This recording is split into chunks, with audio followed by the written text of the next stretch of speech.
మే 12న హనుమాన్ జయంతి పర్వదినాన అప్పుల బాధ నుండి బయటపడడానికి ఆంజనేయ స్వామికి రుణమోచక హనుమంతుడిగా ఆరాధించడం అత్యంత ఫలప్రదం.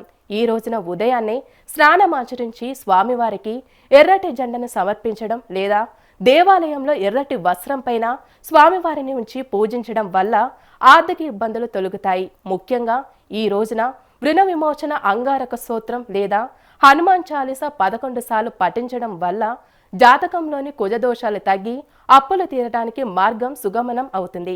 స్వామివారికి ఈ రోజున కలకండ లేదా బెల్లం నైవేద్యంగా పెట్టి దానిని పేదలకు పంచడం ద్వారా లక్ష్మీ కటాక్షం సిద్ధిస్తుంది. సాయంత్రం సమయంలో రావి చెట్టు కింద నువ్వుల నూనెతో దీపం వెలిగించి 11 ప్రదక్షిణాలు చేయడం వల్ల పీడలు తొలగిపోతాయి.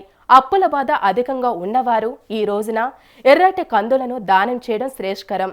సంకల్ప బలంతో చేసే ఈ పూజ వల్ల త్వరలోనే ఆర్థిక స్థిరతత్వం లభిస్తుంది.